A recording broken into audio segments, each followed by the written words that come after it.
Andrew Weissmann, I have never seen a draft jury instruction quite like it. What are Jack Smith's options here? Well, there's a reason you've never seen anything like it. I don't think Bradley and I have either. Last week, Bradley was trying to come up with the best Yiddish phrase for this, and I have sort of two M words for you. Meshugana, which is what this is, because the choice that was given by Judge Cannon to the parties is to ask Jack Smith, so please draft a jury instruction assuming that the earth is flat. Mm-hmm. And the second one is please draft a jury instruction assuming that the earth is square. And so the second M word is mandamus. Mandamus is the ability to, it's not an appeal, it's for extraordinary actions by a district court that so clearly violate the law that you can appeal it right then and there. It's a very tough standard. But at this point, what she did today is so nutty and so against a point that Bradley's been making, which is that the 11th Circuit has actually already decided this issue, and what she has proposed is against what the 11th Circuit has already reversed her on. I really think, to the extent that you think that she is engaging in partisanship, which I do, there really has to be a time that you take her up on and you do this mandamus to get to the 11th Circuit before she gets to trial, because that's when she has the unilateral ability to thread this case out, and it cannot be appealed.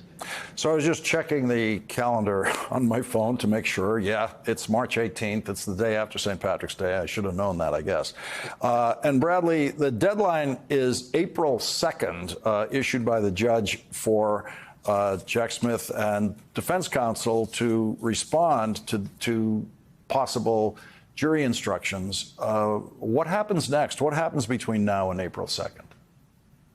So Jack Smith, if he doesn't take Andrew up on his idea of seeking mandamus, and I actually don't think they're going to do that yet. I think they're going to try to fashion a response to this to basically say, all right, Judge, I'm not sure where you were going with that, but no, that's not how this works. If you think that's the state of the law is what you put in that second line item, that's fine. Issue a ruling, grant Trump his motion to dismiss as he outlined it under the Presidential Records Act, and we'll take it to the 11th Circuit.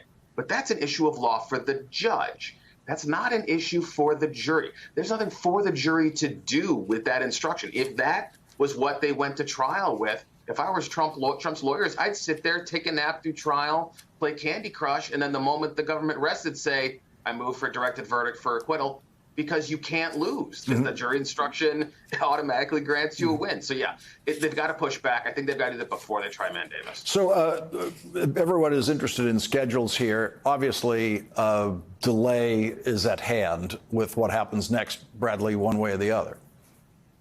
Yeah, I mean, so the bigger issue here is obviously we were supposed to go to trial on this one in May. That's already, everybody's agreeing it's just not going to happen at this point, especially with how long she took with the classified issues.